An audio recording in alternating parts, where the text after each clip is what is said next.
Good evening. I'm David Breeden. I'm the senior minister here at First Unitarian Society. Thanks so much for coming out. David Cobb is a principal with the program on corporations, law, and democracy. He's a lawyer and political activist, in case you haven't noticed. David has sued corporate polluters, lobbied elected officials, and run for political office himself, and has been arrested for nonviolent civil disobedience. He truly believes we must use all the tools in the toolbox to effect systemic social change we so desperately need. David was born in San Leon, Texas. Leon?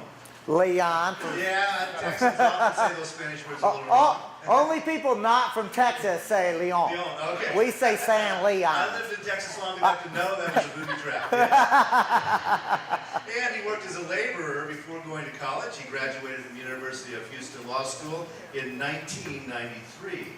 In 2002, David ran for Attorney General of Texas, pledging to use the office to revoke the charters of corporations that repeatedly violate health, safety, and environmental laws. He did not win that office, but the Green Party of Texas grew dramatically during his campaign from 4 local chapters to 26. Not bad. I lived in Kerrville, Texas. Oh my God! And we did not have a Green Party when I lived down there, so, but I hope you planted one at this point. In 2004, he ran for president of the United States on the Green Party ticket and successfully campaigned for the Ohio recount. He is also the National Projects Director for Democracy Unlimited. On behalf of the First Unitarian Society of Minneapolis and also Moose Jaw, that's Minnesota Unitarian Universalist Social Justice Alliance, and the St. Paul and Minneapolis chapters of Move to Amend, please join me in welcoming David Cobb. Oh, Reverend, thank you so much. Thank you, Reverend. Thank you so much. Thank you. So, you need one for this. All right, so we're going to mic as well.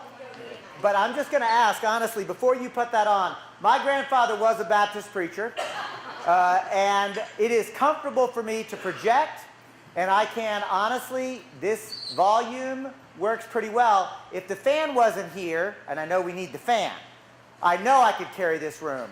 But I'm going to just ask, it's an honest question, if for anyone you're straining or struggling to hear, if just one person says, I need that mic, just give us a wave or a hand. All right, so let's go ahead and mic up because we always make sure everybody participates around here, right? That's right. So here, let's put it in the pocket because I've already got one because there's also a mic for the other one. So let's just put that down here. Yep, that better for folks? Yes. Well, and now I'm going to moderate and not talk at the projection level I was going to.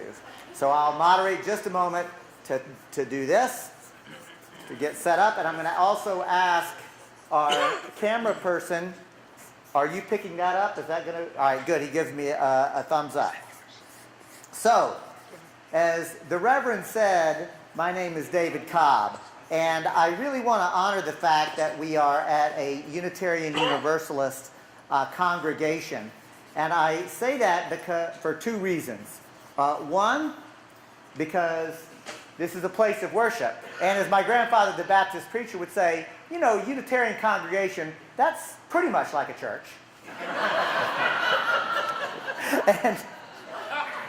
and you know, I got to tell y'all, I just love that Unitarians like that joke. It just lets me know, I just love that. But the other reason that I say it is because really, we are in a place of worship. This is hallowed ground, which means we're going to do some truth telling here.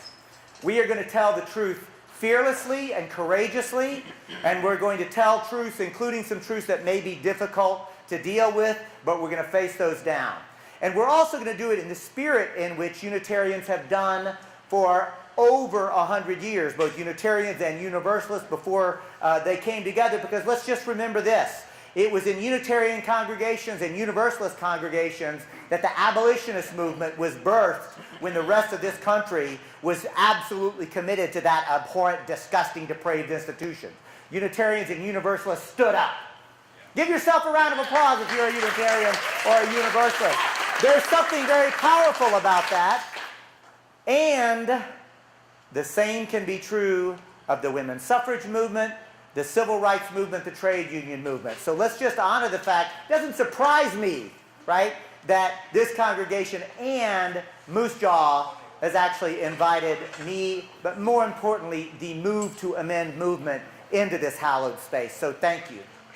Now, I am going to do some truth telling, but I want to be clear about something. I don't think that I actually have to convince anybody in this crowd that there are problems in this society, right?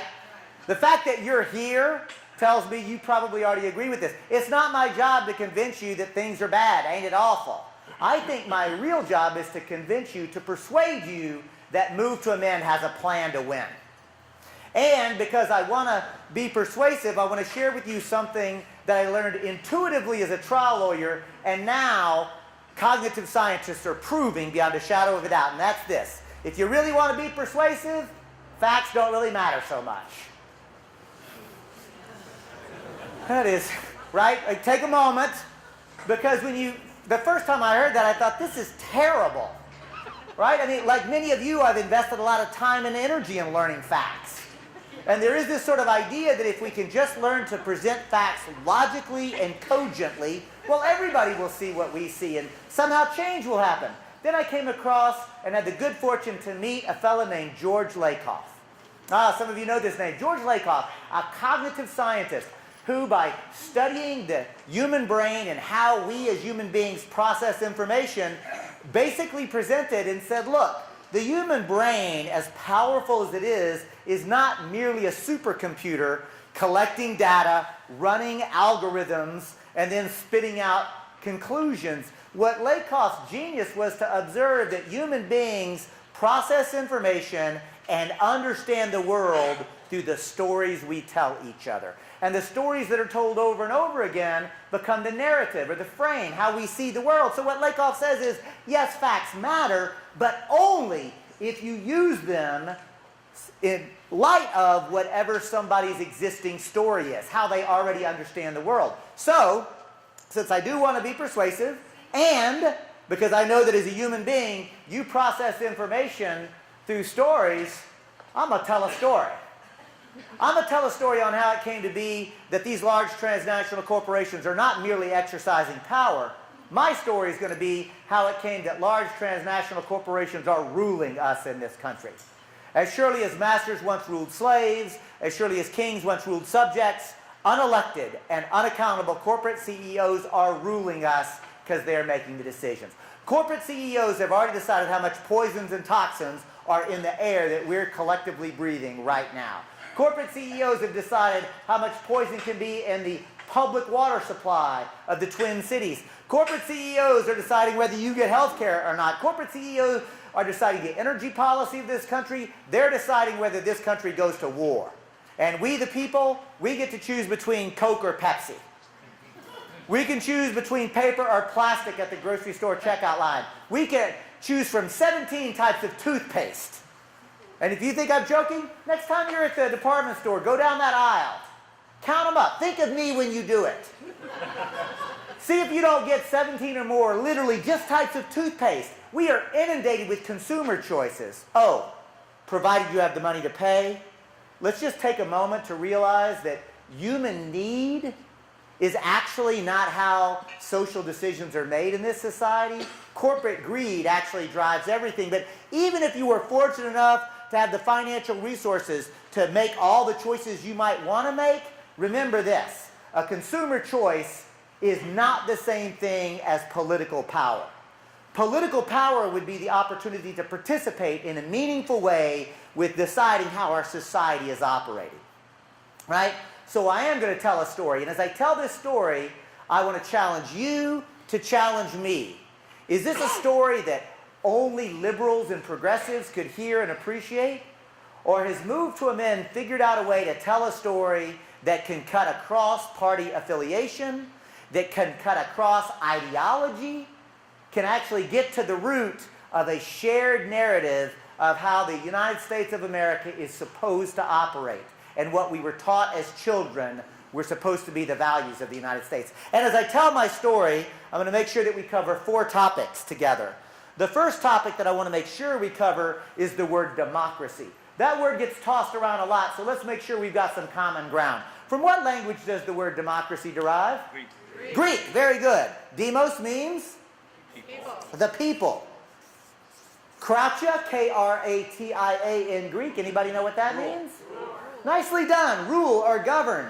Literally, when you translate the word democracy, it means the people rule. Pop quiz. How many of y'all believe we the people are ruling in the United States? Don't be shy. Look around. Not a single person raised their hand. We are full to the brim here. They're having to bring in more chairs, right? We got a big crowd here. I ask that question everywhere I go in this country. Almost nobody raises their hands to that question anymore. That's a problem. But saying it another way, I think it's a good thing. What? Oh, no. It's not a good thing that we the people don't rule. It's a good thing that we're not falsely answering that question anymore. Because remember, I started by challenging us to be truth tellers. And notwithstanding that we want liberty, justice, and democracy, notwithstanding that we deserve liberty, justice, and democracy, notwithstanding that we were subjected to a creation myth of democracy in this country, I think it's a good thing that this generation of Americans are confronting a hard, painful truth that there is not a democratic society, that in fact what we have is a small predatory class, a ruling elite who are actually making the decisions. And by telling the truth, that gives us the freedom, the liberation to say, well, what the heck are we going to do about it? That brings me to the next topic, and that topic is sovereignty. Friends, if I just had the word the sovereign on the board, who or what would you think of? If I had the sovereign on the board, the sovereign. King. King George, others said king, the king. Almost everybody here probably immediately thought of it, the monarch or the king. That's because the word sovereignty means the authority to rule. And 500 years ago, the king was the sovereign. The sovereign was the king. The words were literally synonymous. And where, by the way, did the king claim his authority to rule? God. You don't get more legitimate. Right? I mean, if you're ruling on behalf of God and everybody knows and agrees with that, that's some real power. To illustrate what I mean by that, we'll do a quick little exercise. This exercise is always a lot of fun for me. You'll see. I invite you to close your eyes if you're willing to repeat after me. David Cobb is my king. I told y'all this could be fun for me. Nobody did it, though. Let me try this other one. Because David is God's representative on this earth. How about this last one? And therefore, anything David tells me to do, I must obey without question. Okay. Now would be where I would normally say, open your eyes. But to your credit, Twin Cities, ain't nobody's eyes closed in this crowd. Good on you. But you did do what everybody does. You laughed at me, right? As soon as you realized what I was asking you to do, you all sort of collectively laughed. And you know why? Well, because it's funny. And not funny like, wow, David has just made such a witty and droll comment. No, it wasn't sophisticated humor. In fact, a comedian, she or he would say, David, that's a cheap laugh. That's called absurd humor. You set them up, and then you made them say something absurd that they know is absurd, so of course they laughed at it. I mean, the idea that I could tell this fella how to live his life because who my daddy is, right? Or even better, I get to tell all y'all how to live your life. In fact, I get to say how society will be organized because of the divine right of kings. Of course you'd laugh at that. And 500 years ago, people just like you and you and you and everybody in this room not only said it, but believed it. Take a moment, friends, because now the Texan gonna get metaphysical on y'all, so hold on. I know, redneck Texan getting metaphysical, that can freak people out, so I'm warning you in advance, here it comes. We are all individually participating in creating our shared collective reality. Another way to say it is, as soon as enough people think that something is true, and enough people act like it's true, culturally, say it louder. It is true. That's how truth operates. So, if it is true that the United States of America is fundamentally racist, sexist, and class oppressive, and that is true, And if it is true that these huge transnational corporations are destroying the planet that we depend upon for life itself, and that is true. See, if these things are true, maybe we ought to start thinking and acting differently. Maybe we ought to start thinking and acting like we're in a crisis. You know why I think we ought to start thinking and acting like we're in a crisis? Because we're in a crisis, right? Let's tell the truth. There is an ecological crisis. It's not coming, it's here and going to get worse unless and until we interrupt it. It's an economic crisis because it's not over, friends. If you think the housing crisis was bad, wait till the student loan crisis hits. And we are saddling this generation of young people with a college loan crushing debt. $20, $50, $75, $100,000 just to get an undergraduate education. Oh, and by the way, there are very few good paying jobs at the end of it for them.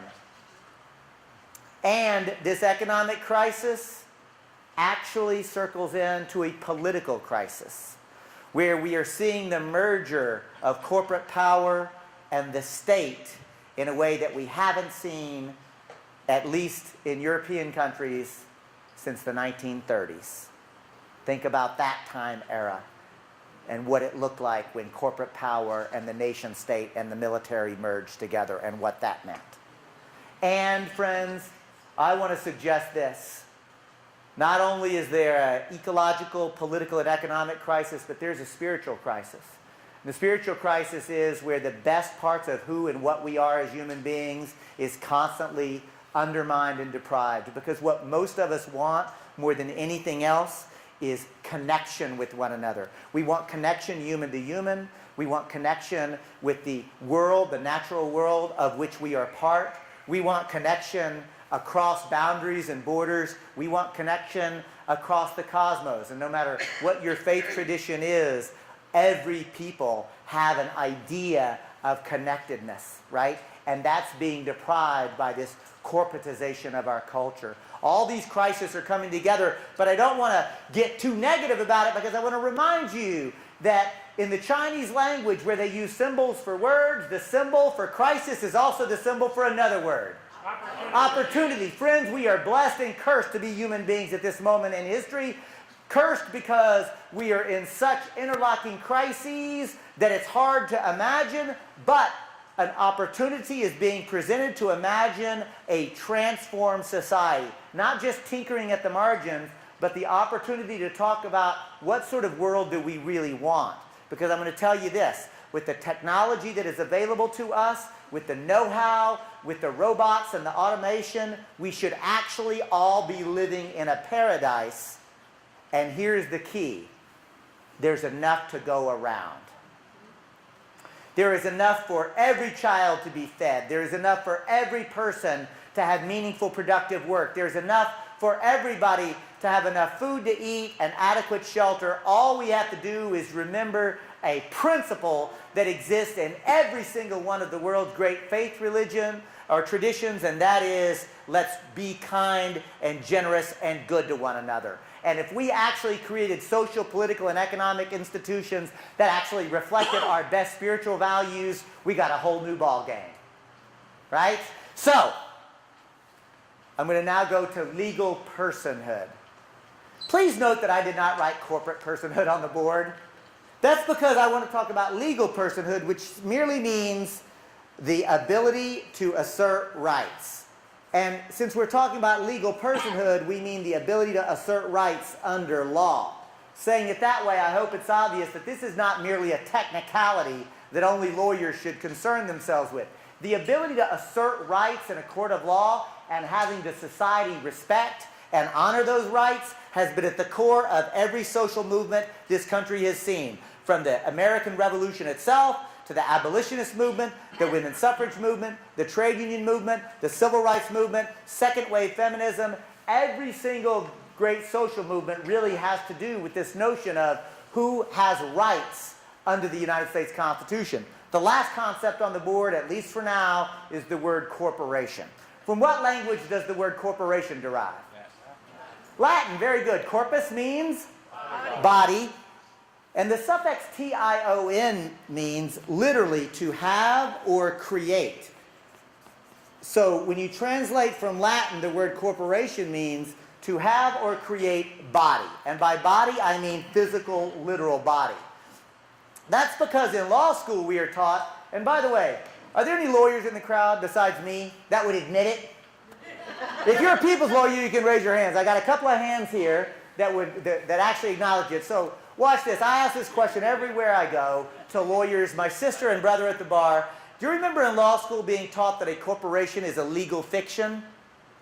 Yes. Yes. Yep. See, almost every lawyer will remember that, right? And watch this.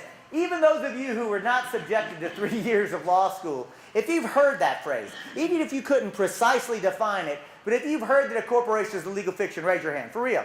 All these hands go up, right? A corporation is a legal fiction. A corporation is a legal fiction. Friends, if a corporation is a legal fiction, that begs the follow-up question. What does the word fiction mean? Say it. Made up. Made up.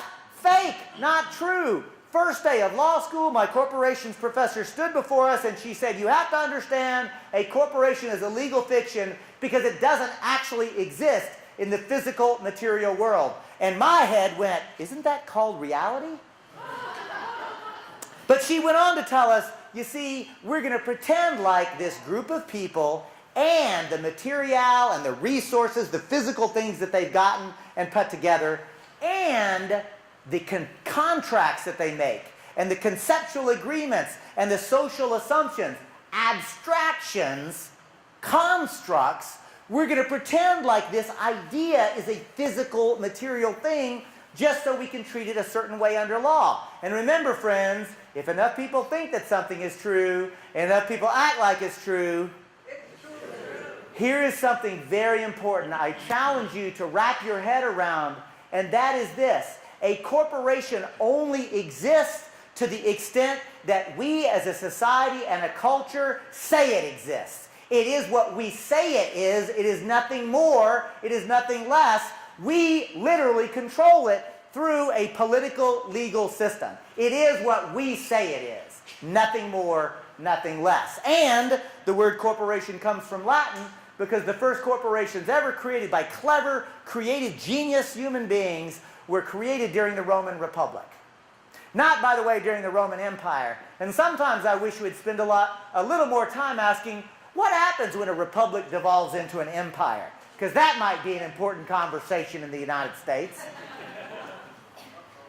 Just putting that out there.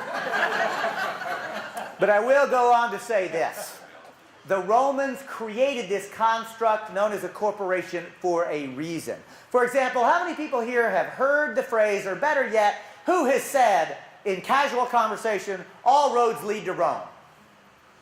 It's 2,000 years later, Reverend, we still say that phrase, right? Well, check it out. That elaborate road system, which was a miracle of engineering of the time, it was operated as a corporation.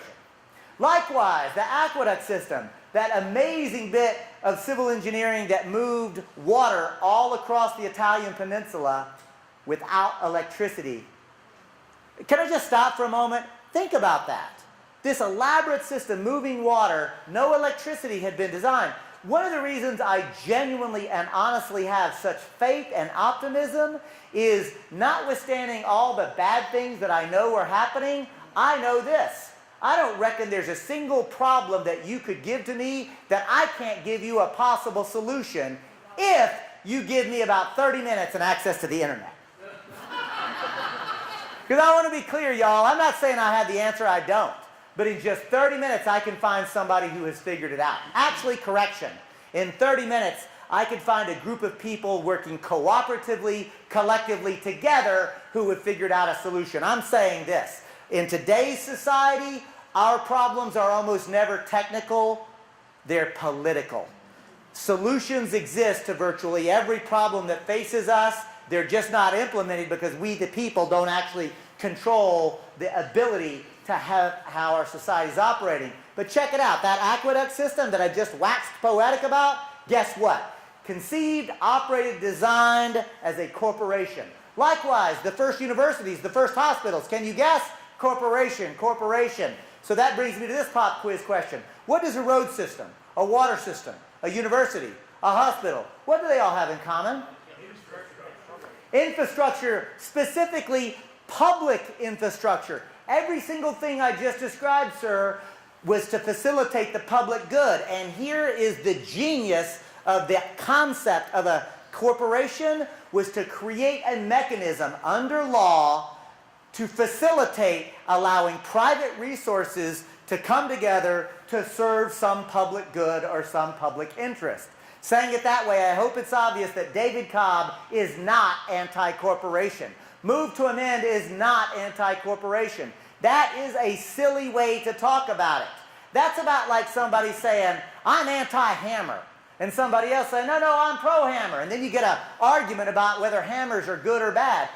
Arguments about whether corporations are good or bad are foolish.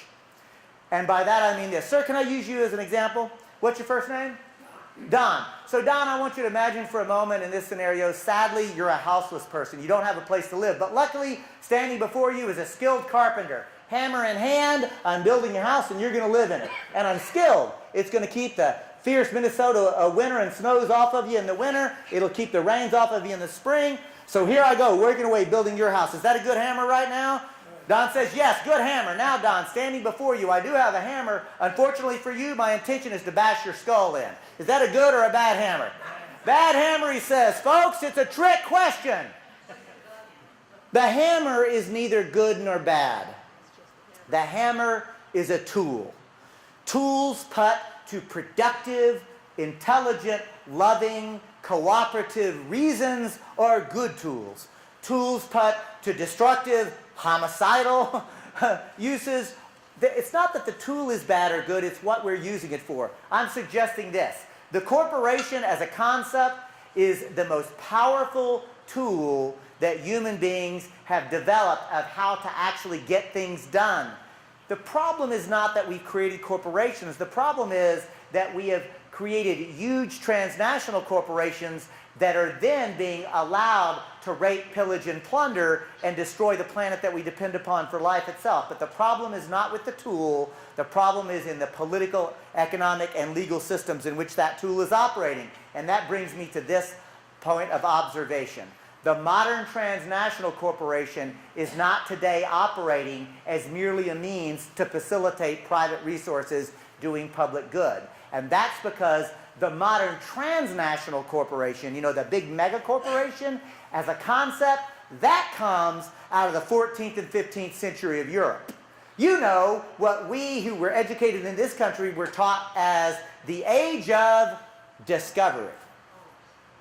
I have to put discovery in imaginary quotation marks because after all, what did the Europeans discover in the 14th and 15th century? Africa, Asia, later North and South America. Newsflash, there were people living there. Nobody was lost. Nobody got discovered. And so in the same spirit of honest, courageous truth-telling, let's tell the truth. The 14th and 15th century of Europe wasn't the age of discovery at all. It was the age of rape and pillage and plunder and murder. For me, there's one word that really sums that up. It's called empire. See, that was the age of European imperial conquest. And the transnational corporation was specifically designed as a way to militarily conquer other lands and then suck the resources out and send them back as profits to shareholders. The East India Company, one of the very first corporations, was designed to do exactly that. To destroy the society and culture of India, recreate their society so that everybody was forced to labor and work in some way or another to steal their own resources away from them, their own culture and customs that they had been created to get their own needs met and to be in relation with one another and the society, whether you thought those relations were good or bad, destroyed, resources sent back. It was a business model based on imperialism. The Africa Trading Company, another joint stock company. Anybody want to guess what the Africa Trading Company traded? So, folks, I'm going to use myself as an example because I don't think that white people often enough talk honestly and courageously about race and racism. Because if I were asked the question and I wasn't really on my game, wasn't really thinking, if somebody said, what did the Africa Trading Company trade? The word that would pop into my head, unbidden to me, slaves. After all, my society and culture, and as a little boy, I was taught about the horrors of the transatlantic slave trade. I was taught to honor Harriet Tubman and Sojourner Truth and others who were runaway slaves, right? That word is just part of it. But now that I've made kind of such a big deal about the word slave, let me ask you this question. In the 15th century, when the Africa Trading Company was doing its offensive, profane, obscene conduct, was Africa populated by a bunch of slaves? No, Africa was populated by people. Africa was populated by people. And to continue the honest truth-telling, Africa was populated by people who were basically just like me. Now, I say that with some trepidation. I know what skin color I have. But I say it with conviction because if you ask any scientist, if you ask any biologist, she or he will tell you that pigment is trivial. It really has virtually no meaning other than hair. Well, hair color. Some of you have it. So those of you who will have hair will appreciate, different hair colors, or eye color, for example, or ways that our noses or just sit on our faces differently, right? That's literally how important pigment is. Race does not exist. But check this out. Racism damn sure does. How can that be? Oh, yes. If enough people think that something is true, and enough people act like it's true, it becomes true. Friends, this is not a digression, because this is super important to recognize. Race is a construct, as surely as the corporation is a construct. It's created. And race got created in this society for a specific reason. See, there was always something known as the other. But the other based on pigment and skin color, and especially, get this, whiteness. Whiteness was created specifically in this country because before the United States created whiteness, there was no such thing. There were, in fact, Irish and English and Scandinavian and Norwegian and Poles, et cetera, et cetera. But the idea of whiteness didn't even exist. By the way, anybody in this crowd know, as I do, that you descend from Irish stock? Do I have any sisters and brothers from Ireland? Congratulations, we're recently white. In this country, Irish weren't considered white. Our pigment didn't change, did it? All I'm getting at is race was created, and here's the reason why. Because if you are poor or working class or otherwise economically exploited, you can understand viscerally from your lived experience, man, the boss man's boot is on my neck. I hate the system. This is terrible. I don't like this. Oh, but at least I'm white. Whiteness was created by the ruling class to confuse people who look like me, to make me think that there's somehow something better about me just because of my pigment, and so to confuse me, to make me not see that my sisters and brothers, and here's the really dangerous thing about it, there is a truth. I get treated just a little bit better, right? So I have to accept subjugating and oppressing other people who don't look like me, so that somehow the boot on my neck, I, though, at least get to humiliate or degrade some other people. Let me tell you something, folks. If we're going to really build a movement for peace, justice, democracy, and ecology, if we're really going to be serious about liberation, we better damn sure be willing to talk about racism and white supremacy in this country. And we got to be committed to uprooting that. Yeah, you can applaud that if you want to. I saw your fist in the air. But we need to talk about this. White people have got to be willing to talk about this, and I promise you it's actually liberating. It's a little awkward at first, but if we get used to talking about it, the truth of it will actually set us free. Because it is, as they say, the truth will in fact set you free. But oftentimes first it will piss you off. So here's the thing. To make this story a particularly American story, because remember, this is a story, but to make it a particularly American story, I want to ask this question. How many colonies in the founding of the United States of America? 13. Everybody knows that, right? So that was too easy. So of those 13 colonies, how many were corporations? Good job, all of them. That was meant to be a trick question, but several of you already knew the answer. They were all corporations because it took the king to create them. The king created Massachusetts. Now somebody might be thinking, that's ridiculous. Massachusetts was already there, but that's why it's a trick question, to try to get you thinking that way. Because yes, the land was there, and the people who were already living on the land, and the forest, and the deer, and the mountains, and the rivers. You know, physical reality was already there. But it took the king to, poof, create that and transform it into Massachusetts. And the king created Massachusetts by the use of a very specific legal instrument. Anybody know what that instrument is called? A charter. Very good. To illustrate how it is that the king will create Massachusetts, we'll do another exercise. In this exercise, I'll be the king. Why do y'all think I get to be the king in this exercise? Very good, sir, because I'm telling the story. See how important stories are? See how important it is that we ought to ask who's telling us stories? Because let me tell you this. Today, thanks to the Telecommunications Act of 1996, thank you, Bill Clinton, and Ronald Reagan destroying the Fairness Doctrine, and the current corporate commodification, 8 mega corporations are controlling about 80 to 90% of all the stories we hear. And not just news stories, but movies and books. Basically, the imagination space of the American people. And that's why I want to take a moment to say thank you. If you're watching right now, we're having a great conversation and a great crowd, but you're hearing this only because there's a human being behind that camera. What's your name, sister? Cecile, because Cecile decided she didn't just hate the corporate media, she was going to become the people's media. Thank you, Cecile. Round of applause. And if you're watching here, it's because there's a human being behind that camera. What's that human being's name? Terry. Terry. Thank you, Terry.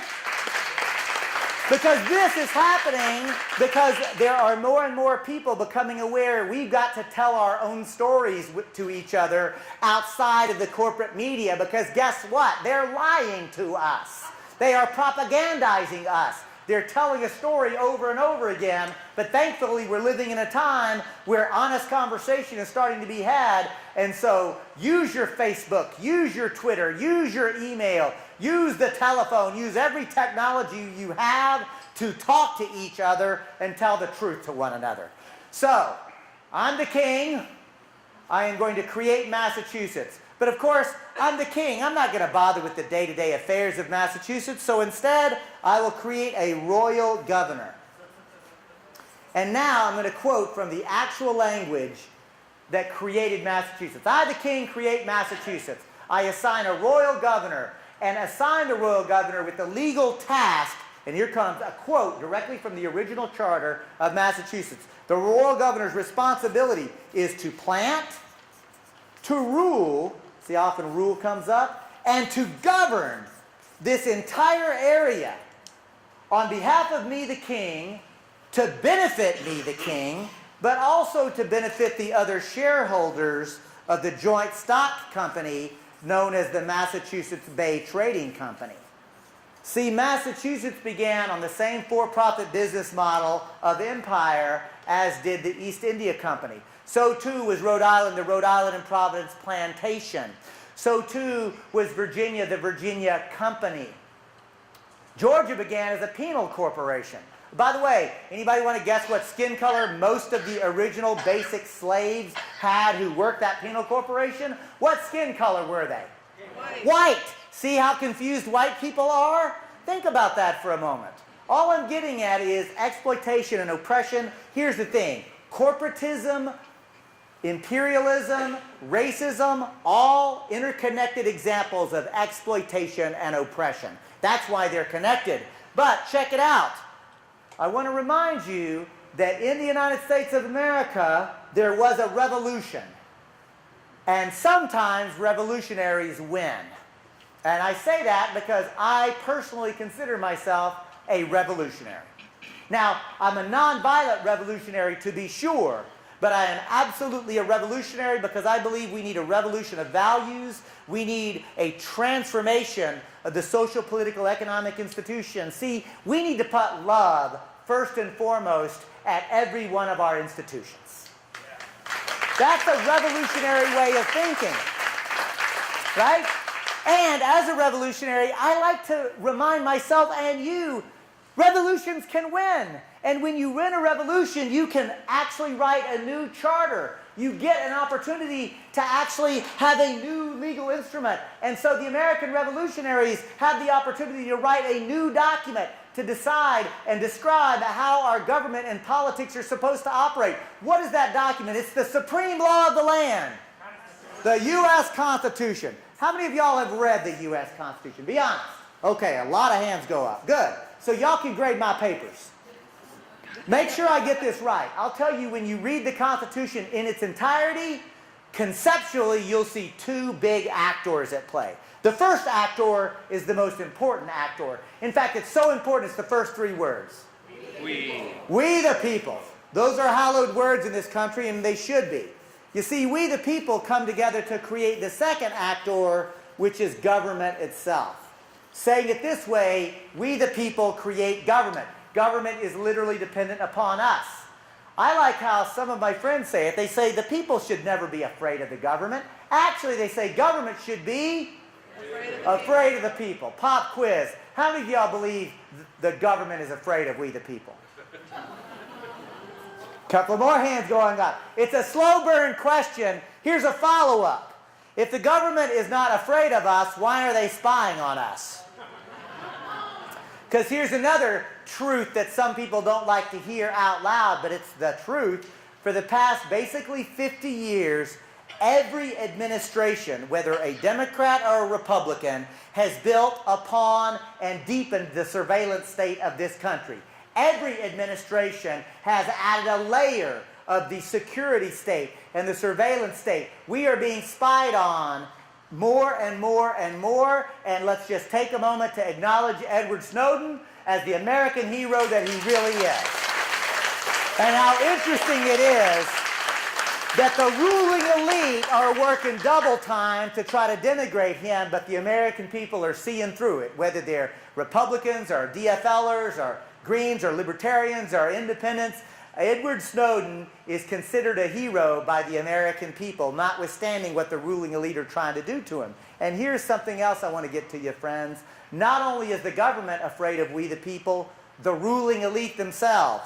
You know, the 1%, or really the 0.001%, the people who are really running the show, they're deathly afraid of us. And if you don't think that's true, I got one word for you. Occupy. Right? Because I had the privilege of traveling the country during the height of the Occupy encampment. I went to the Occupy encampments that were here in the Twin Cities and all across Minnesota. A hardy breed, even in Duluth, they were out there, right? And you know what I saw everywhere I went? People talking to each other. That's what I saw. But here's the thing. The ruling elite, see, they want us to talk to each other provided we're talking about sports, or celebrity, or fashion, or gadgets, or consumer things to buy. The Occupy had the audacity to be asking, why does 1% control 99% in a country that's supposed to be a democracy? Why are 25% of the children going to bed hungry in the richest country the world has ever seen? Occupy folks were even asking things like, what is this thing called the Federal Reserve? And why does a private banking consortium actually control the money supply of the United States? See, they were having what Audre Lorde, the great poetess, said were, quote, unsanctioned conversations. We're not supposed to talk about those things. Occupy people were finding a way to grapple through and struggle through across any number of variables, trying to figure out what we had in common, and that scared the ruling elite. And you know what, friends? If I ever had the opportunity to speak one-on-one with a member of the ruling elite, and I mean the real ruling elite, the billionaires, right? You know what I think actually, if I could only do one thing, I think I'd say this. Don't be scared of us. Because this movement is not only peaceful, it's also loving.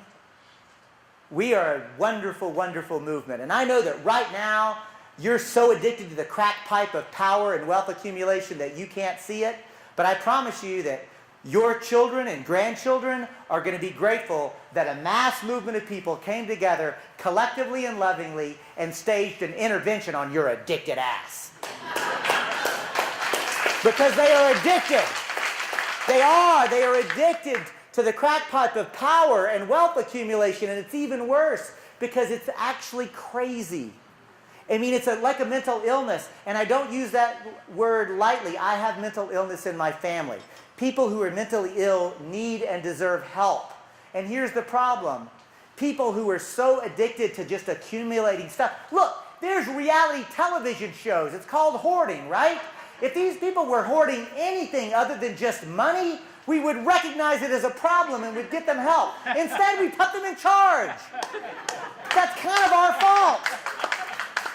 So we need a movement that understands we, the people, are supposed to create government. See, in this framework, we, the people, are supposed to be free and sovereign. What does the word sovereign mean again? The authority to rule. See, the king isn't sovereign in this system. We kicked his butt out, remember? But check this out. Government isn't sovereign. Government doesn't have the authority to rule over us. Actually, government is supposed to be subordinate and accountable. Government is supposed to be subordinate to whom? The people. Government is supposed to be accountable to whom? We the people. That's got a ring to it, doesn't it? I like how this is going. Let's continue. We the people are free and sovereign because we the people have rights. Government does not have rights. Government only has duties. I'm going to stop for a moment and underscore as a lawyer the difference between rights and duties is profound. See, Don, if you've got the right to do something, it means you can do it. And you don't need anybody's permission. Not me, not this group, not government. In fact, if government tries to prevent you, a democratically enacted law, if a governmental law, local, state, or federal, tries to interfere with your exercise of your constitutional rights, they're wrong, not you, because it's an illegitimate exercise of governmental power. Government does not have rights over the people. Government only has duties to the people. And how does government discharge those duties? Well, remember, folks, those duties come from the concept that all political power resides with we the people. Thomas Jefferson said, no government is even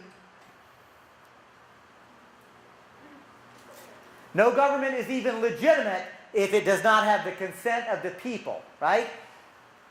All the power resides with we the people. But that brings me to a pop quiz, really quickly. So what is the population, more or less, of Minneapolis?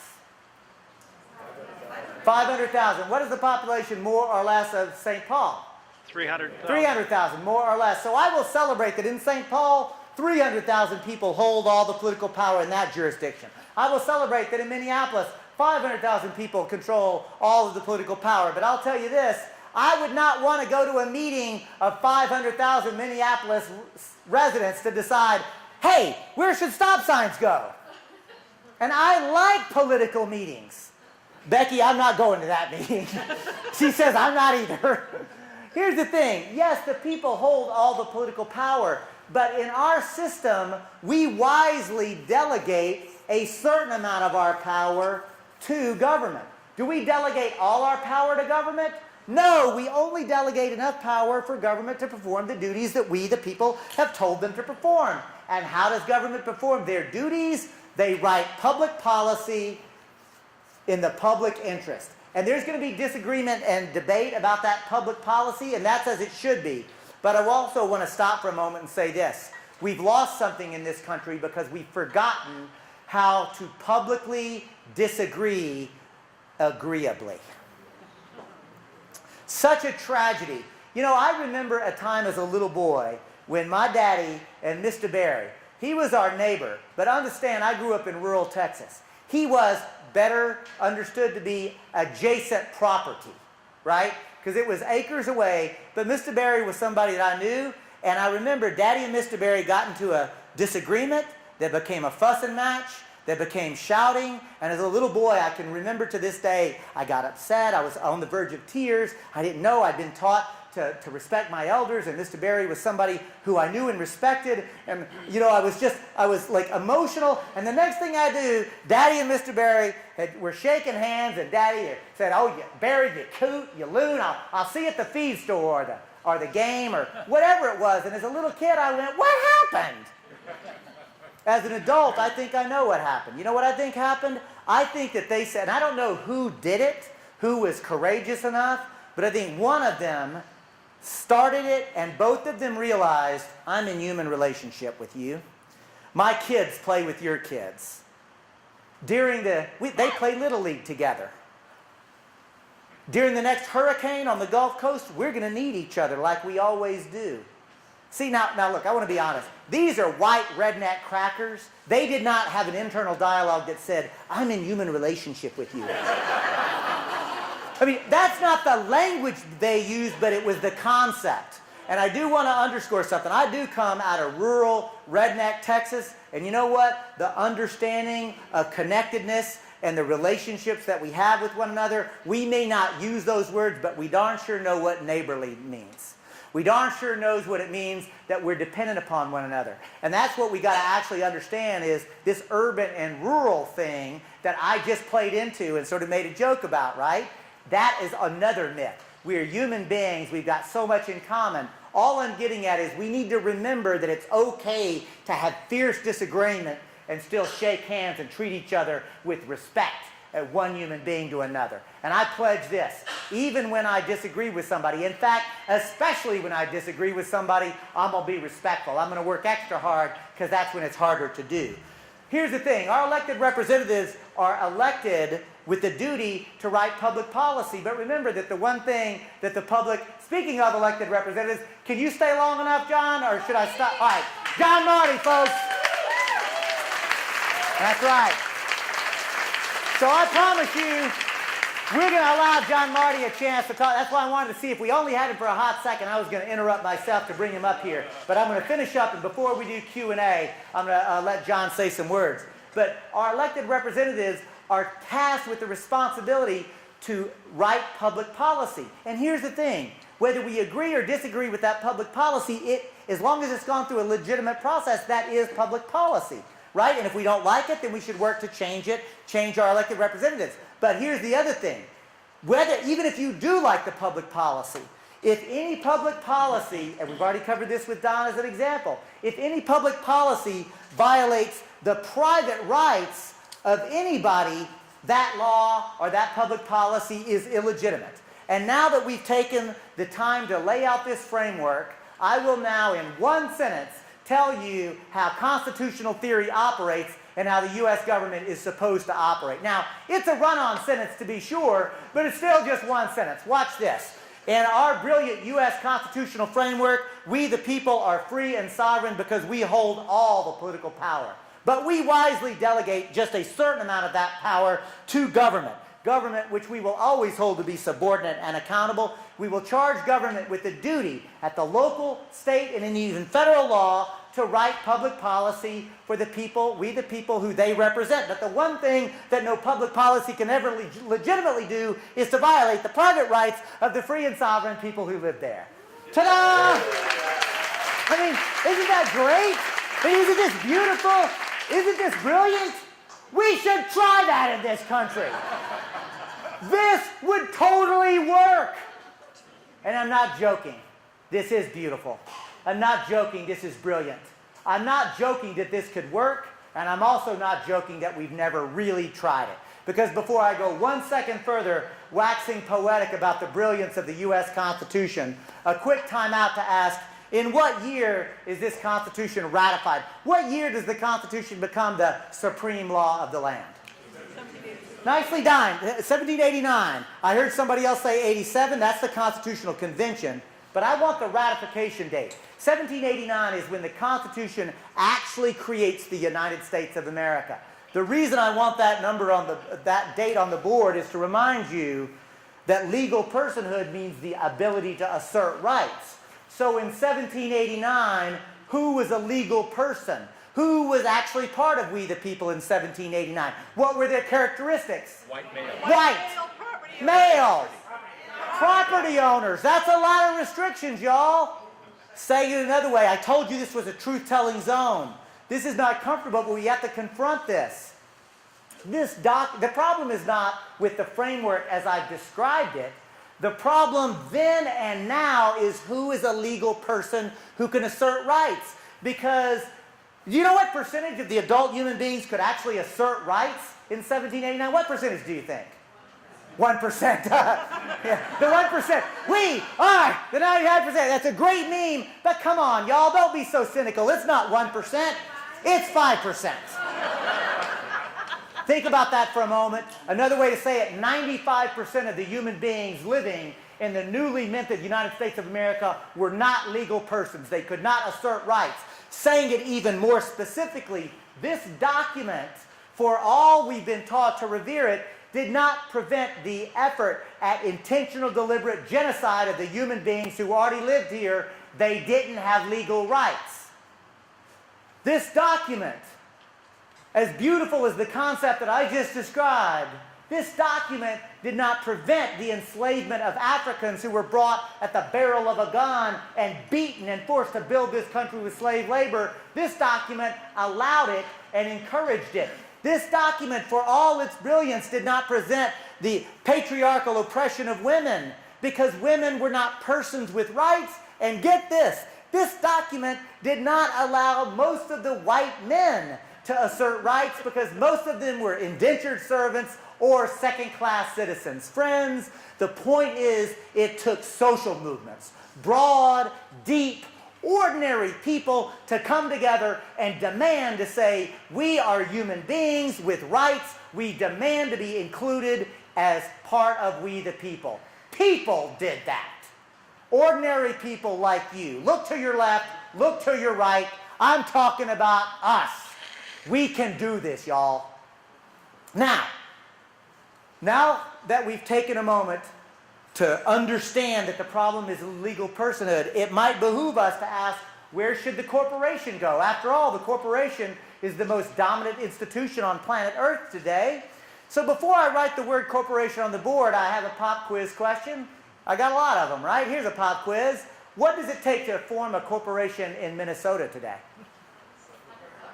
A charter. You know how you get a charter? You file a piece of paper, and a clerk, a trivial clerk, will accept it, and as long as your $100 application fee, the check clears, they'll rubber stamp it and issue you a charter of incorporation.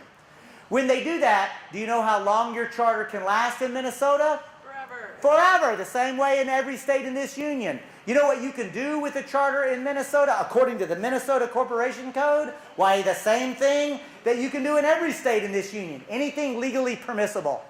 Apparently, if you have a whole bunch of money, you can do illegal things and get away with it. All I'm getting at, though, all I'm getting at is this. Today, we have been trained to think and talk as if corporations are inevitable, as if we need them, as if we're dependent upon them. But remember, at the beginning, they're constructs. They are only what we, the people, say they are or are not. And get this, I'm going to now take you back to 1789 and tell you what it once took to form a corporation in every state in this union, and this was true for over 100 years. That's right. Nicely done. So we're going to let this plane go over? Are you okay on the recordings? We're okay anyway? So, your application did not go to a clerk. Your application actually went to the State House of Representatives, where they discussed it, debated it, voted on it, and you had to get a majority vote. And after that, that's not enough, because now it goes to the State Senate, where they discuss it, debate it, vote on it. You got to get another majority vote. But even after a majority vote in the House and the Senate, that's still not enough. It now goes to the governor, who considers it and has to be willing to sign it. Does that sound anything like a corporate charter today? Of course not. What is that? It's a law. It's a law. Here's the thing. The founders' original intent. Anybody have anybody that you talk to that likes to talk about founders' original intent? I'm related to some of those people, so I'm very well versed at it.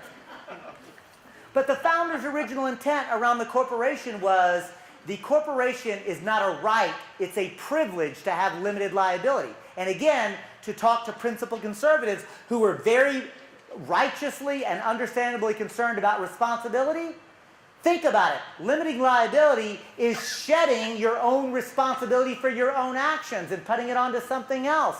The founders said, we're going to allow that, but only as a privilege if you're doing specific things. You have to apply for it. And if the founders allowed the privilege of limited liability incorporation, it was typically only good for 5, 7, 10. The longest corporate charter ever allowed was 20 years, the basic lifespan of an adult human being. Oh, and get this, at the end of that time period, guess what happened to the corporate charter? It dissolved. It literally just dissolved. Think about that, right? And if you wanted to continue with limited liability, you had to reapply and go through that same political process. And get this, as you applied, you had to identify a specific thing that you wanted to do that would serve the public interest. And if you did any other thing, any other type of business, guess what happened to your corporate charter? Revoked. Not just dissolved, but literally revoked by action of the state, because it had gone, in Latin we say ultra vires, or beyond the authority of why it had been allowed to be created. Oh, and get this. Even if you applied to say you were going to do a specific thing, you had been granted the privilege, not the right, to incorporate it. You were operating under that narrow time period. You were doing the specific thing that you had been allowed to do. If you ever did anything that was considered to be a violation of the public trust, guess what happened to your corporate charter? Revoked. Corporate charters were once routinely revoked for merely acting outside the public interest, which brings me to this pop quiz question. Somebody name a single one of the Fortune 500 corporations that could even operate according to the political rules that the founders put on them. I'll wait. None. None. Not a single one. And again, remember, I'm not anti-corporation. I'm not saying that corporations shouldn't exist. There are tens of thousands, probably hundreds of thousands of corporations in Minnesota operating right now that are operating in good faith, doing commerce, making money, doing good work, right? At the end of the day, these huge transnational corporations are fundamentally different, though, right? And here's the kicker. Now that we know that it takes an action of state government to create the corporate charter, we understand that the corporate charter can be used to hold the corporate entity subordinate and accountable to we the people politically. We understand that the corporate charter describes the duties of what a corporation can or cannot do. And we understand that no limited liability corporation should even be allowed to exist if it does not serve the public interest. Isn't it obvious that a corporation should be here as the founders described, anticipated? And now, my friends, I thank you for your patience, because here comes the punchline. When the United States Supreme Court, heck, when 5 members of the Supreme Court waltz in and say, notwithstanding logic, law, history, precedent, judicial activism, what they say is, we are, 5 of us are going to tell 300 million Americans, your Constitution, our Constitution, you now have to treat a corporation not as the artificial entity created under a political process that it actually is. We're going to say you must treat it as if it's a person with the same inherent and inalienable rights of a human being. You pervert the entire framework. Corporate personhood is a shorthand for the illegitimate, totally court-created idea that a corporation must be treated as if it's a person with constitutional rights. And what that does, my friends, it steals our sacred right to sovereignty and self-government. Our democratic republic, how this country is supposed to operate, is outside our power. Because corporate constitutional rights means that corporate lawyers can go into court and overturn any law that we work our butts off to pass. Environmental protection laws, worker safety laws, public health laws, and campaign finance laws can be overturned by the illegitimate, court-created idea that a corporation is a person with constitutional right. At Move to Amend, we say, ya basta. Enough already. It's time to do what other people have done before us, and that's to educate, to agitate, to organize, to begin the conversation about the first principles of how we're supposed to operate, remembering that we're going to disagree on political issues, but Move to Amend, I submit to you, is not a political issue. It's a principle of self-government. We can, and I say that to remind you as I come to the very end of my story. 2 things I want to do. 1, to remind you that I challenged you to challenge me. Is this a story that only liberals and progressives can hear and appreciate? Or is this a story that can cut across ideology and party labels? Well, I'll tell you, friends, I have given this story and told this presentation at Unitarian congregations and labor halls, Occupy encampments, and like here, I got applause and laughter. But guess what? I've given this presentation at Tea Party gatherings, John Birch Society. Guess what? I got applause and I got laughter. Now, the applause and laughter comes at totally different places. But it comes, which is to say that if we can have a good cheer, if we can realize that we're going to have some disagreements, there really is something that's uniting us, and that is our belief that we, the people, are supposed to be sovereign in the United States of America. We're supposed to be collectively ruling in this country, but the one thing that the public and the majority cannot do is violate the individual rights of any human being. Constitutional rights are sacred and sacrosanct, but they only belong to ordinary people, which is why Move to Amend has come together with two demands: a constitutional amendment to abolish in its entirety the illegitimate court-created idea that a corporation has constitutional rights. Corporations are artificial entities. They do not have constitutional rights. They may have statutory rights through the statutory process, but they don't have constitutional rights of living, breathing human beings. The other demand is to abolish the equally odious, also court-created idea that money equals speech. Money is not speech, it's property. Money is an amplifier of speech, to be sure, but it was only... Listen, do you know this? This idea or doctrine was created in the 1970s, right? Before that, it was a felony in most states to use corporate money to even influence elections. Most of us were alive then. Look at how low it's... We once expected our elected representatives to protect the integrity of the election system through reasonable campaign finance laws. Now the court says they're not allowed to do it. That's how low we've sunk. So here's the thing. Move to Amend is building a movement. And thank you, Phyllis. We're passing around a petition. But I want to be clear. This petition, and we're going to get them started like in a couple of different places. And Phyllis Roden, a round of applause for Phyllis. And if you are with a Move to Amend affiliate as an organizer, if you would self-identify, stand up for a moment. I want you to see what's happening in this country. Can we get a round of applause? These people, unpaid volunteers, are making this happen. Thank you, folks. So Phyllis is passing this around. We're going to ask you this. If you want to join a movement, and that's what this is, a movement. We want, because I'm going to be honest, we're going to be in touch with you, right?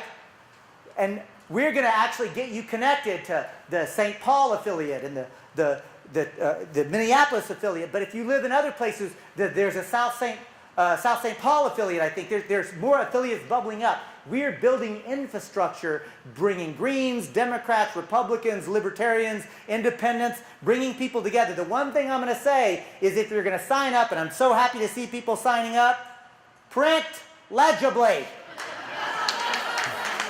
As an organizer, there is nothing more frustrating than not being able to read a sign-up sheet. I promise you, if you're signing up, you think you're joining a movement. If Phyllis or Becky or I cannot read your handwriting, you haven't joined anything. So if you, like me, have bad handwriting, take your time. Just slow down and write it in. And so now what I'm going to do, I'm going to invite State Senator John Marty up to give a couple of words. And as he comes up, I just want to say this. I am a Green Party member, but if there were more DFLers like John Marty, there might be fewer Greens. John Marty.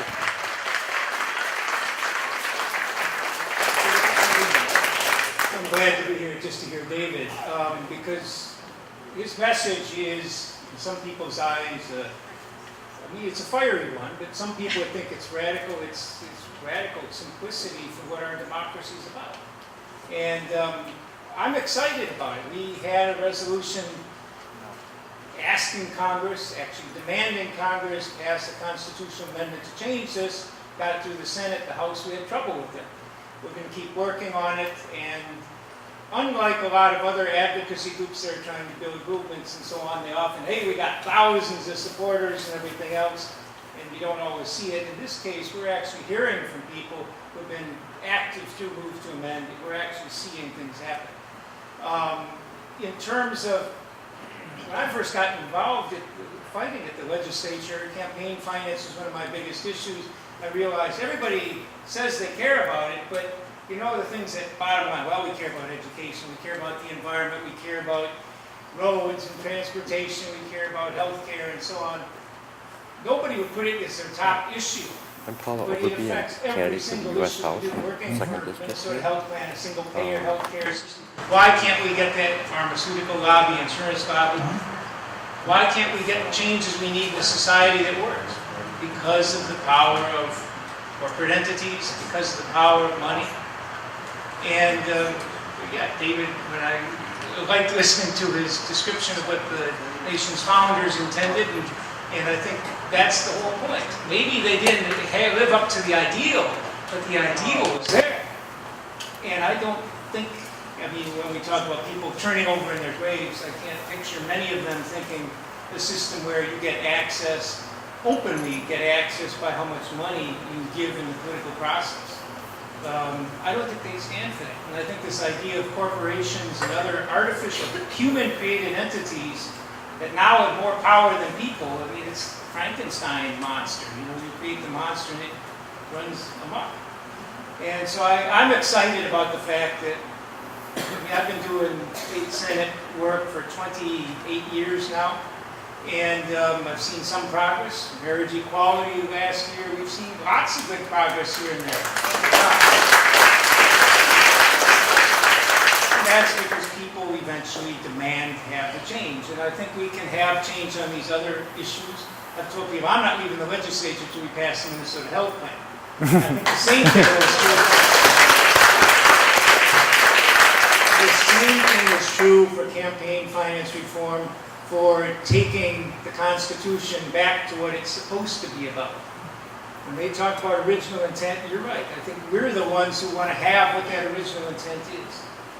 And the idea that in state law we have to clarify if we mean human being, we have to call it a natural person. We can't use a person anymore because person means anything, any entity. We have to take that back, and I think we can. And I love coming here, David speak just because he fires us up, because he lets us know what matters, and he's right on the issue. We have to win this one, and I'm convinced we can. And I remember, before I even met David, Mark Halverson, who was doing some organizing for Move to Amend a couple of years ago, had talked with me about it, and I happened to catch the last few minutes of a Bill Moyer's show one of the times when he had just come back on the air, and he did an unsolicited shout out to Move to Amend. He said, you know, when people talk about amending the U.S. Constitution, if you tell political strategists that, they'll say, you're naive. You don't have a chance.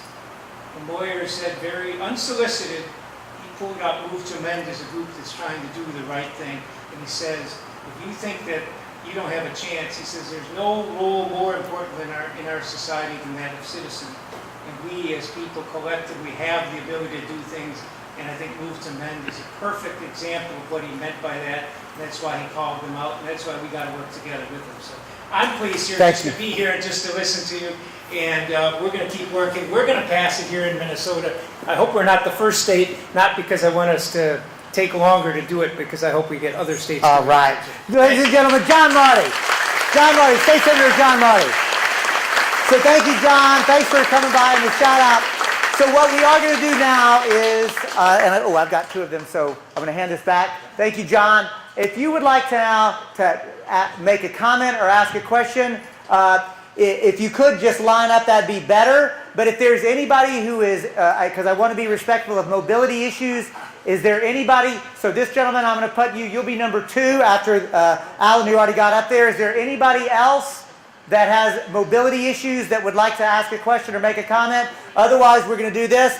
Let's note that if there's any women in the crowd, maybe number 2 or 3, the gentleman will respect and let a woman slide up there so that we don't hear only male voices here. The other thing, before we start, Alan, I want to ask, hey, Phyllis, what did I charge you to come here today? Nothing. Reverend, what did I charge you? He's not around. He's doing work, keeping the congregation. I charged my standard fee, 0. But friends, I do like to eat. And so we're going to pass these buckets around. And if you're, think of this presentation, this workshop, this event as a free will gift. And it really was given freely as a gift. Likewise, I'm going to invite you to give a free will gift back. And by free will, I mean if you want to, great. If you don't want to, just pass it. But if you have the ability to write a check, it's move to amend. And also, in the buckets, did you put, Phyllis, would you make sure the buckets are coming around, but there's also little cards. Could we pass the cards? And then, the flip cards with the donor envelopes. Becky, donor envelopes. Here's the other thing. Is there anybody with a credit card that might be able, want to use a credit card? Because we have that capacity, but only if you need it. So we just want to look. Does anybody need to use a credit card tonight? Nope. Thank you for being available, Phyllis. So let's go. Alan, number 1. Alan Hancock, Brooklyn Center. A lot of people are aware that we came close to passing a resolution here in Minnesota. The one comment that I've heard, the reticence of maybe even some of the Democrats is, and maybe you can just clarify this for us, if we do pass the move to amend, does that open up the amendment process that anyone then can offer other types of amendments? That's been one of the reticence I'm concerned about. Okay, so that's a good question. It's a strategic question. Here's the short answer. Yes and no. And I'm sorry, but it is nuanced, so here's the answer. Remember that the move to amend language merely calls for an amendment. There are 2 ways to amend the Constitution. 1, 2/3 of Congress calls for specific language, at which point any proposed amendment language gets sent back to the states. It requires 3/4 to ratify. Or 2/3 of the states can call for an amendments convention, and any proposals that come out of that convention still have to go to the states for ratification. So it requires 3/4 of the states to ratify in either place. Move to amend says we don't care whether it's 2/3 of Congress or 2/3 of the states calling it amendment convention. That is the proverbial fork in the road. And you know what Yogi Berra said? When you come to a fork in the road, take it. So here's the thing, friends. There is a fork in the road, but Alan, there's a lot of political road to travel before then. So move to amend is building the political will for a constitutional demand. The Minnesota model that got through the state Senate actually gives Congress the ability to propose it, but says if Congress will not act, we will call for an amendments convention. So it is an exercise of power and a threat, just like the state of Minnesota used actually for the 17th Amendment to demand the direct election of the United States Senate. Minnesotans have done this before. So let's go here, and then I'm going to come to you, sir. One thing that hasn't been talked about, the human animal species has suffered a lot. But the ones that have suffered more than that are the non-human plant and animal species. Non-human animal species. And we don't talk enough about that. They are being wiped off the planet with all these extinctions. And another people you forgot to mention are Chelsea Manning and Julian Assange. And all 3 of these people are literally in some kind of prison. There are a lot of people that I didn't mention, but thank you for bringing Chelsea Manning and Julian Assange into the room. And here's something. Do you know that because there was a mass movement, thank you, in Bolivia, they actually not only amended their constitution, but not only do corporations not have constitutional rights, they literally codified in their constitution that Mother Earth has constitutional right to exist. Think about that. That's right. Ecuador, and get this, I haven't confirmed it yet, but I believe that in India, they have now ruled or written a law that says that dolphins and porpoises are non-human persons and cannot be held in captivity against their will. Things are changing. Your message needs to be heard by millions of people in this country.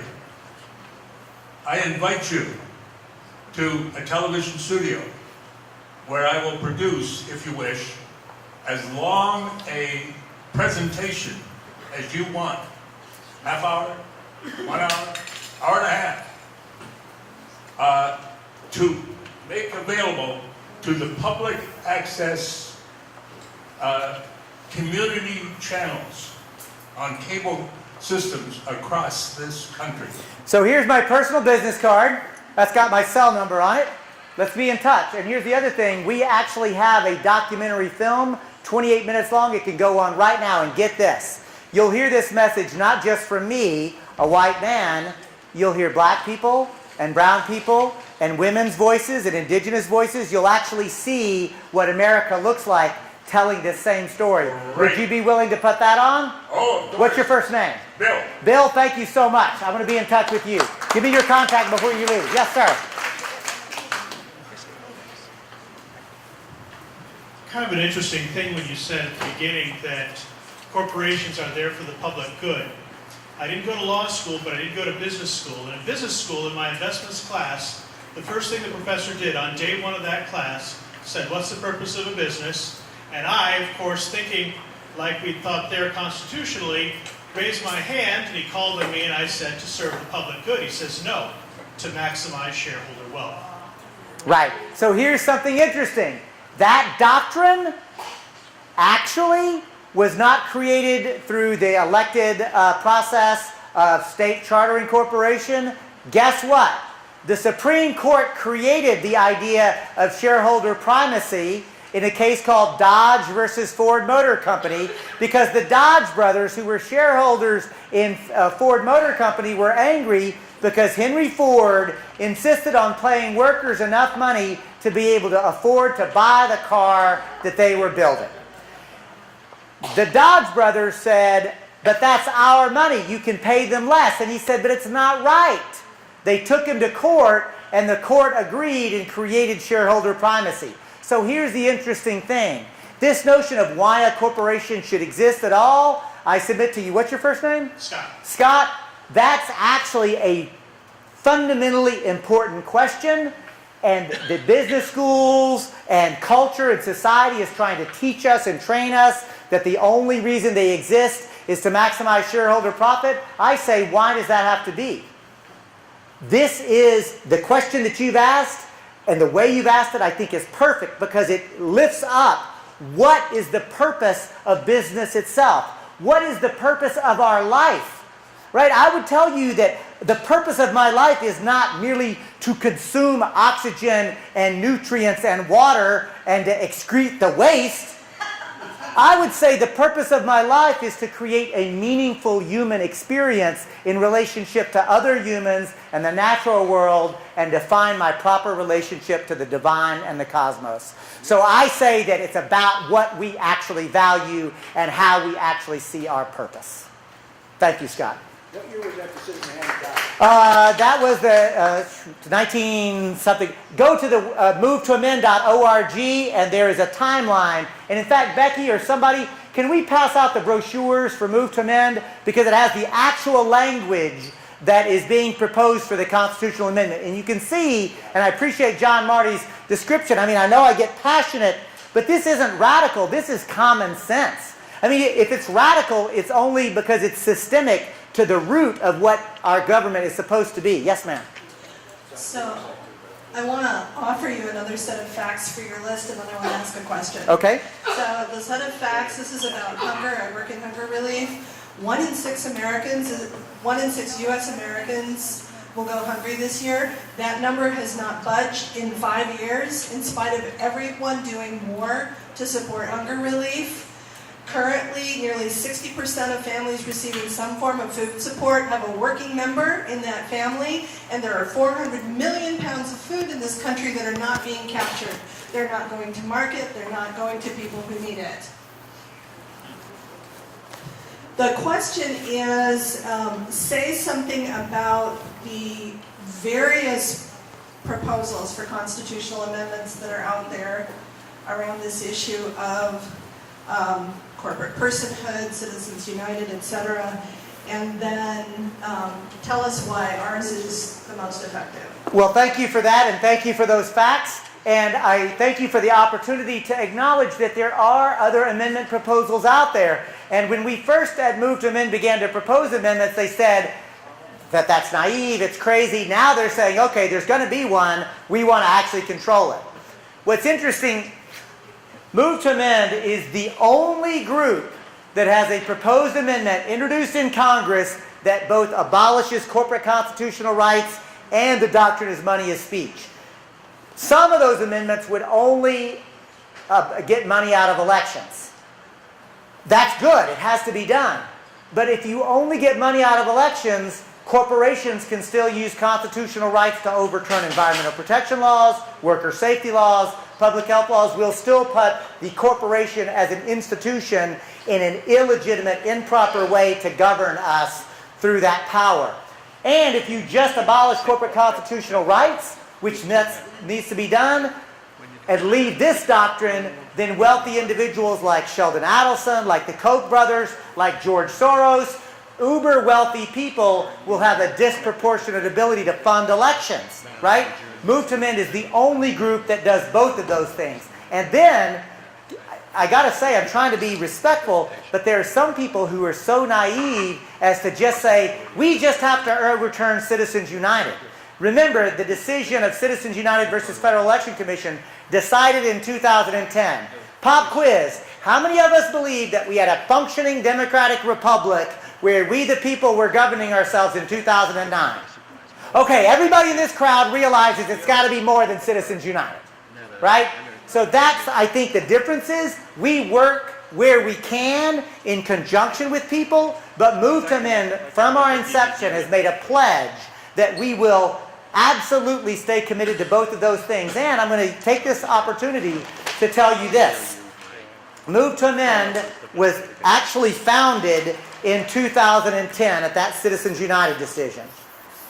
There were 12 of us in a living room. Today, 364,000 people and growing. Yeah, you can applaud. 600 communities have passed resolutions of support, meaning city council members or county board of supervisors have voted to support us. 16 states have passed resolutions. And we have over 100 local affiliates like the ones in the Twin Cities and Rochester and South St. Paul and Duluth and Grand Rapids, all across Minnesota and growing. And get this, we've been on the ballot in 200 local communities. Now the difference here is 600 resolutions having city council members vote on it, 200 local ballots, which is ordinary citizens getting a chance to vote. Yes or no, I support the Move to Amend proposal. We've been on the ballot 200 times across the country. How many times do you think we've won? 200. We haven't lost yet. Yes, that includes Boston and Madison and San Francisco, you know, the so-called liberal bastions. It also includes Salt Lake City, Utah. It also includes Waukesha, Wisconsin. For those of you who don't know that place, hometown of right-wing Tea Party Governor Scott Walker.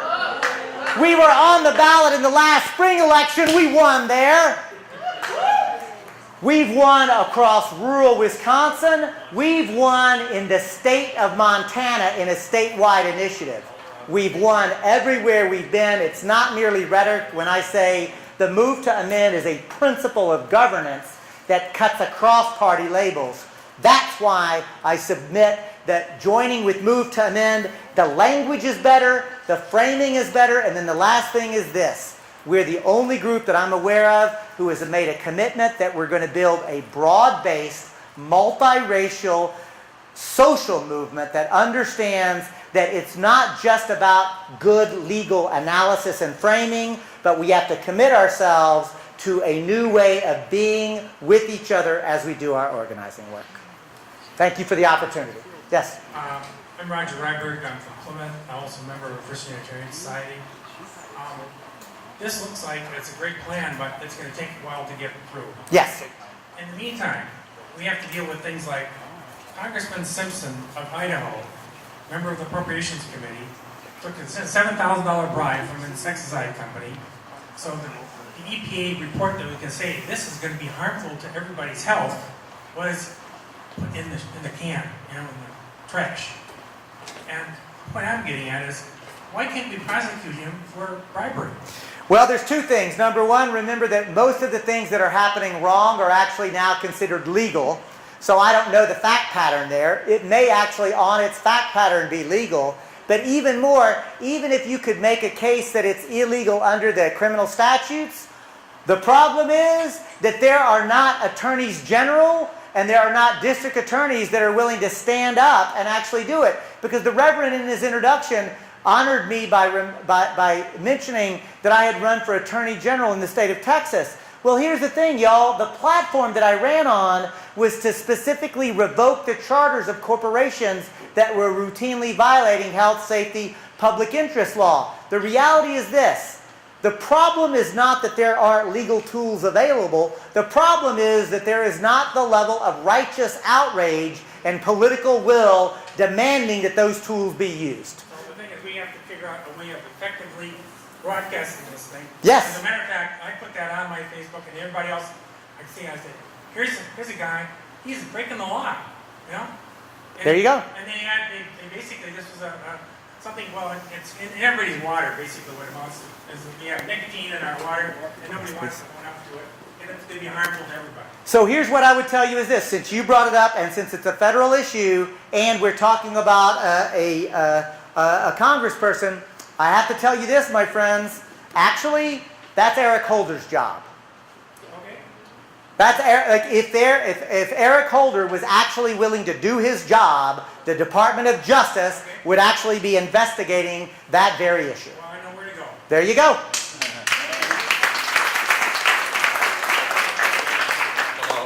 Hello, Paul Overby, candidate for the U.S. House in the 2nd District here in Minnesota. We never ratified the Equal Rights Amendment. Isn't it true that half our population still does not have citizen rights under our country? Well, as a matter of fact, I'm afraid you're right about that. And, you know, I'm glad you invoked the Equal Rights Amendment struggle, because there is a complexity that needs to be delved into just a moment. Number one, let's honor that ordinary people, mostly women, that work their butts off. Many of you may be in this room. If you worked on the Equal Rights Amendment, raise your hand. Let's get a round of applause for those hands that just went up. And I say that because I want to tell you this. My mama worked on the Equal Rights Amendment, and she raised a feminist son. I'm proud to say I'm a male feminist. You bet. And my mama will sometimes say, I am so disappointed that we lost. We came so close. Other days, the same woman will beam and say, I'm so proud we won. Now let me ask you, is my mama schizophrenic? Or does she realize it depends on how you frame the question? The Equal Rights Amendment came so deliciously close to amending the Constitution to guarantee under the Constitution equal rights for all women. No doubt about that. And that failed. And it's equally true that because those women, and some men, but mostly women, engaged the fight in the right context and engaged in culture-shifting work, they shifted the way people thought. Gender roles are different today than they were then, and nobody can deny that.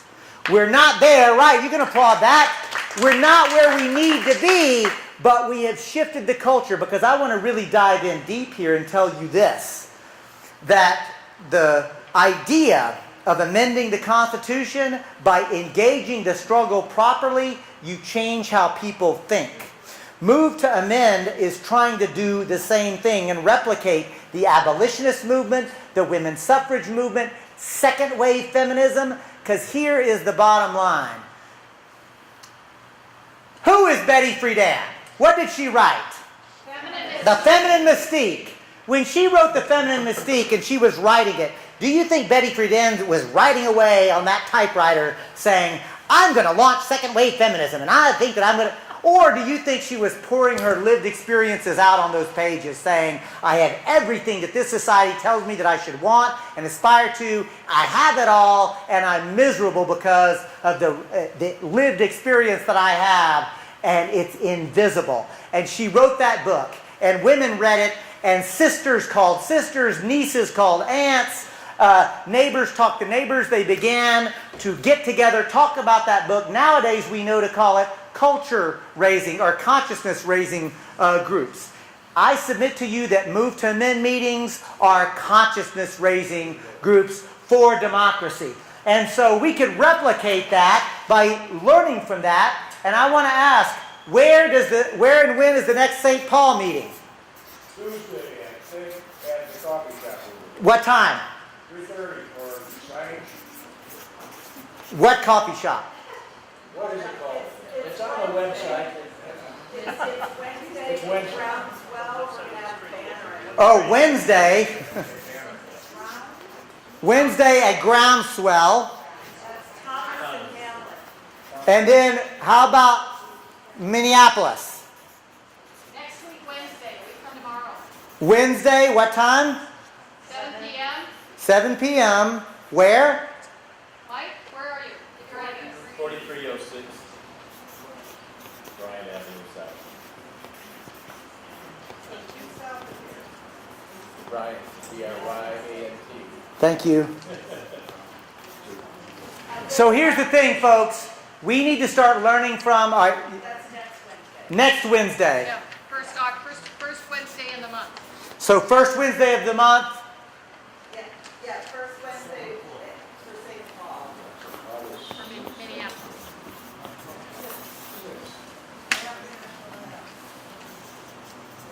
Thank you. So thanks for the opportunity. Did you have a follow-up or no? Thank you Yes. very much. Thank you. Appreciate your time. Hi, my name is Chris Wright. If we're talking about move to amend, and of course we're talking about the four ways you can change the Constitution. 2/3 of the states can apply to Congress, and 3/4 of the state legislatures can pass it. 2/3 of the states can apply to Congress, and 3/4 of state conventions can ratify it. And the other way, of course, is 2/3 of Congress and 3/4 of the state legislatures, and then the other way by special state convention. 2/3 of Congress applies, sends it to the states by special convention. So I'm saying, a lot of these guys are elected for other reasons than this issue. And I think the state special convention is the better way to go. Fair enough. As I said, we'll talk to anybody who wants to talk about it. We're building a movement. I am going to tell you this. Move to Amend is about to launch a new campaign called Pledge to Amend. Pledge to Amend is a shorthand for a way to politically engage people to say anybody running for office, president, Congress, and of course, I bet some of you can finish this sentence of a presidential candidate who said, finish the last two words if you know it, say it out loud. Corporations are people. My friend, I bet many of you know that. You know why you know it?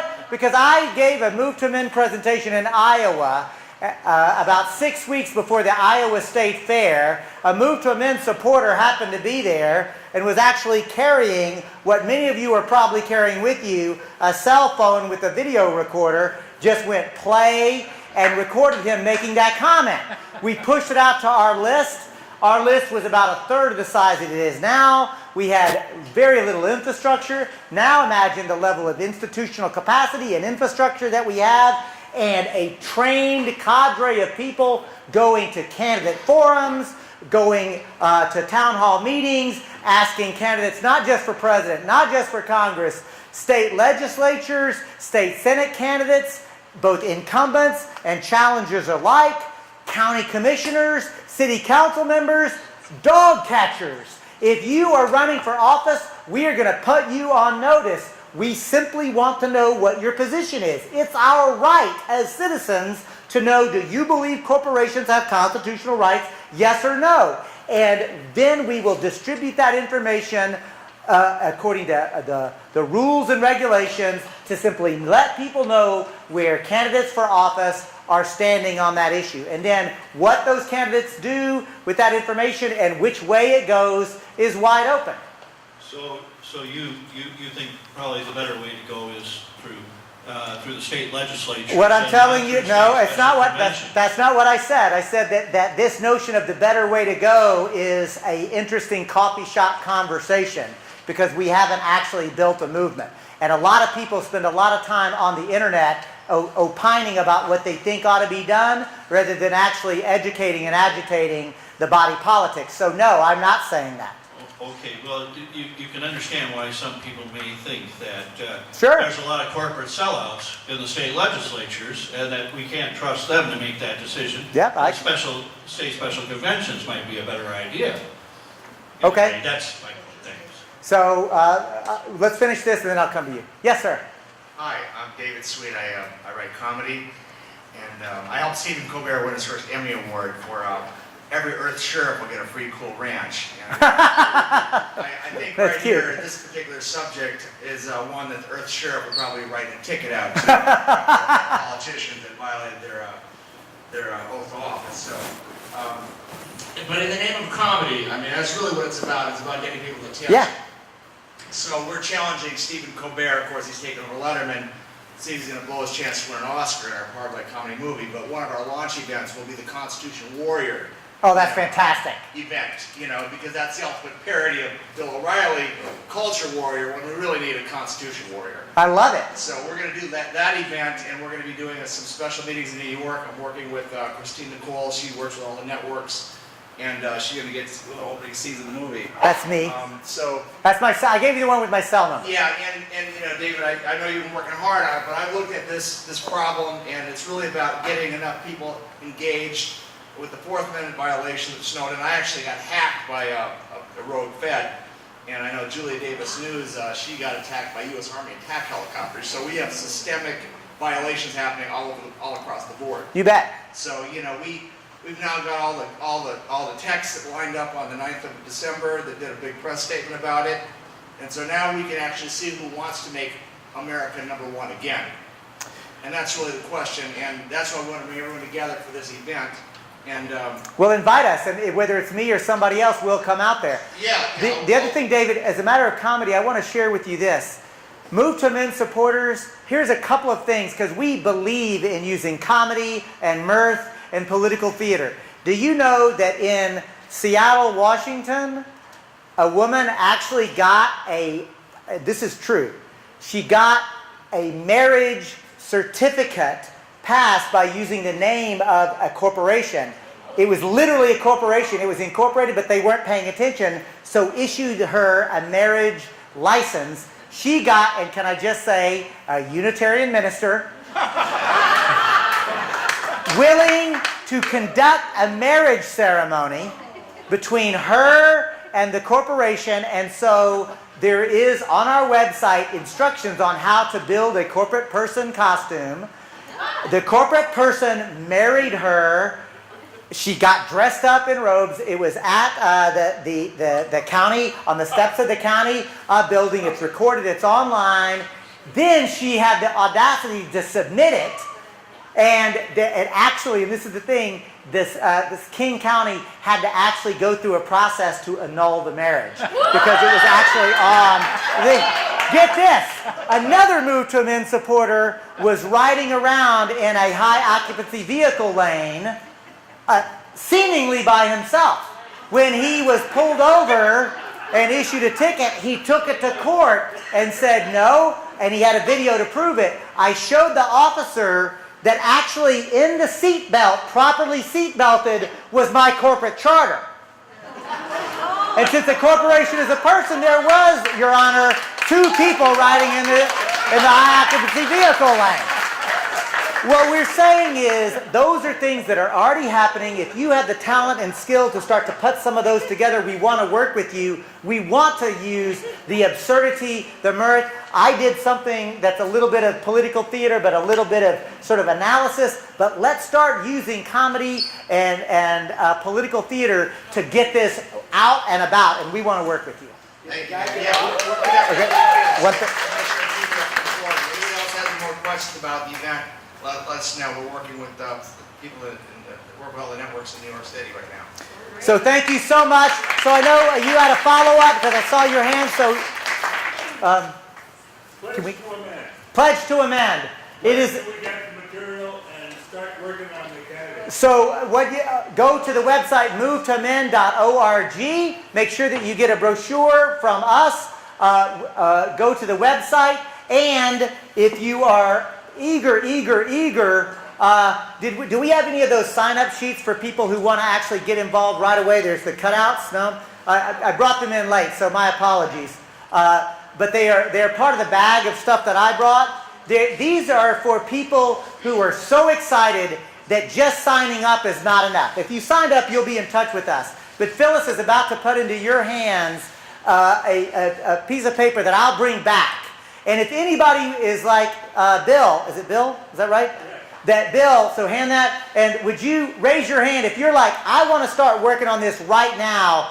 She's going to hand this to you, fill it out, and our national office will be in touch with you the way we were with Phyllis and Becky and others. Is there anybody else like ready to go right now?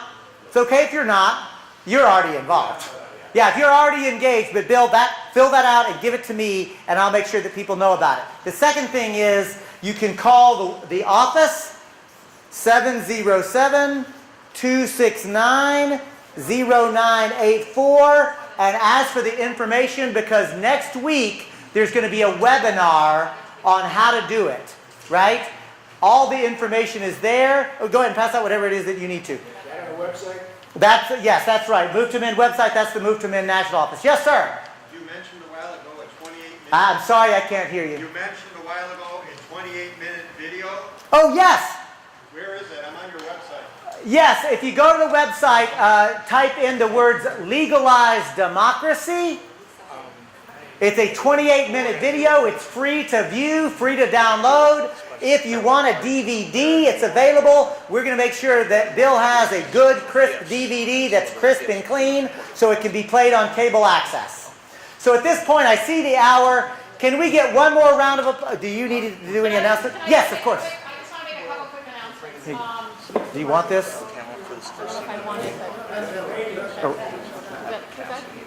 Oh, that's yours. Okay, well, I don't, okay, maybe I do. Okay, so first of all, thank you so much for coming out tonight. What a great crowd.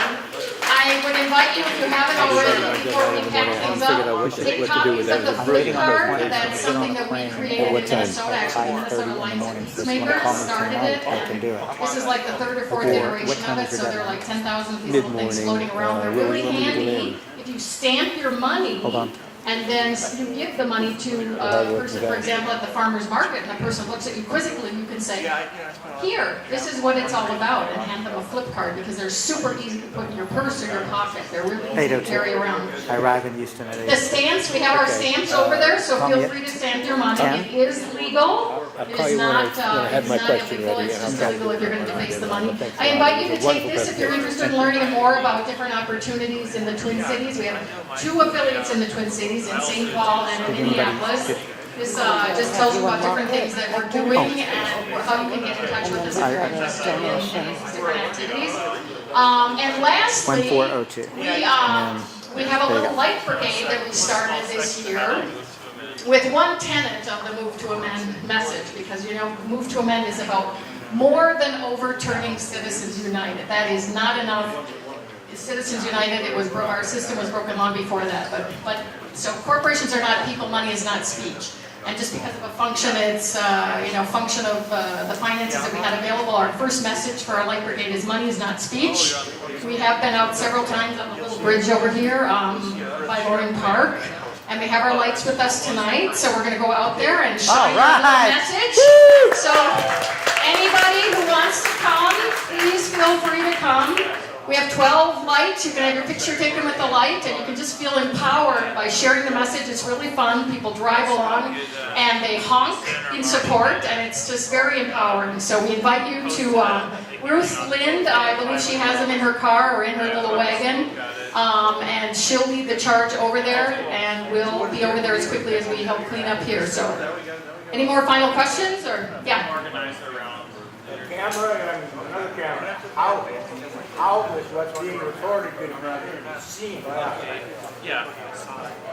So, how is this video going to be seen or made available to people? That one. I'd like to hear what he said one more time, please. So I believe the video, Barbara Gerton is going to put the video up on YouTube. So, Okay. And the last thing, how many of you have Facebook? How many of you have Facebook even though you don't like you have Facebook? Because more hands always go up. Here's the thing. Move to Mend has never been covered a single time by the corporate media. However, we're getting larger, stronger, and better organized every day because people, ordinary folks, are using YouTube and Facebook.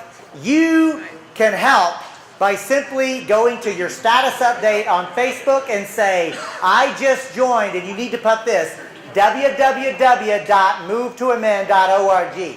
When you put that www in front of it and the .org at the end of it all together, it will bring up our website, and I can tell you that if everybody in this room did it, over 1,000 more people would know about this movement. That's the genius of social media, the ability to talk to each other without the corporate filter. So, a round of applause, hold up, for the local organizers, for the local media, and for this Unitarian Church, and for yourselves for being here.